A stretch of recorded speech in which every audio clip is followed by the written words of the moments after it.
Xeridorlar oyoq kelinglar. Ben yigirma bilan Yingsana bozorda nemli bilan yigini bo'ldi Kashif bozorda. Sinab boqaylik. Bu yerda bir cho'ngdanlarimiz bunday malatan setibdi. Yap boqaylik. Yaxshimisiz? Qanday ahvolingiz yaxshimi? Qancha aka bu? 3 koy. Belki. Yana o'yat koy sizlarga 3 koy hajildi qoldi. Birisi 1 koy aka. Bundan birini 2 koyga ma'no oldik, yana 15 koy pul qoldi. Qanim narsami o? Baxtli odamda uni. Bu qancha? 3 koy. Bir qat tush qo'yma. Birini zap bering. Boqaylar.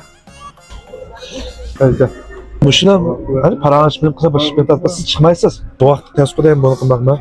Ders olsun qanday qilasiz? Taxtning qo'lida ishlaganda yaxshiroq ma'noda. Japasin degan chog'da Qaysh japa emas endi. O shu endi. Uyda o'tirib yemak asaraqmi deyman men. Bo'ldi. 12 so'm qoldi. Qaysini yeymiz? Qaysandı? Qaysanlar meyle, qirqal isanlar meyle, ödük isanlar meyle, kepka isanlar meyle, tok isanlar meyle. Qamış chidigan narsa bu? Bilmaylikqa. Qanday qilib aka ham. Bizda chiqib bo'liyor qada. Nima qilsangiz yeyman. Bo'ldi. Har bir yerga kiraylik. Tamam. 8 koy pulimiz qapti, 8 koy pulimiz. O'ylanglar, yigiziqi yikmaychani. Mana bizda yerda.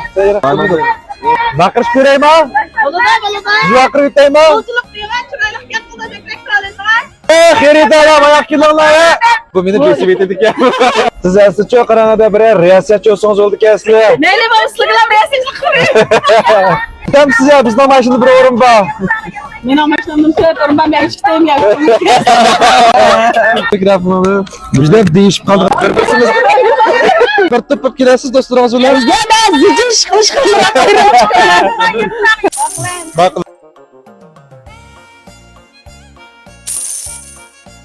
Bundan sonra çocuğun ahire biz xeyli birden yılda ko'y qapti ama qo'saq to'ydi juma. Bizning qasha kirib mashq qilib yana xajit aylar.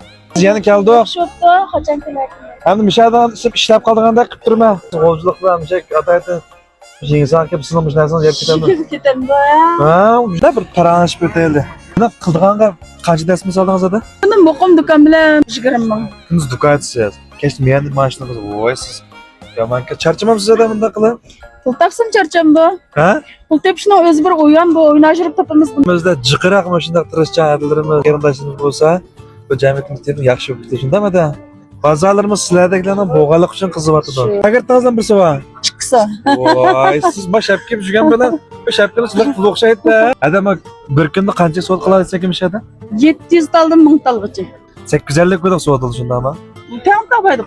Tam paydo qilamiz. Men do'konim bo'p bo'ldi hamda bu yerda. Berayotgan pulchilik qilgan. Bunda tijorat aqmayotgansiz, kelmanda tonmay bo'lav.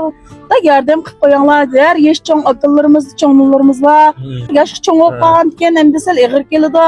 Konuştirib qo'ysanglar bo'ladi. Endi ishlarni bir endi yesh cho'ng olsa bir uyning umidchiligidan tirikchilik qilib qoladi emasmi?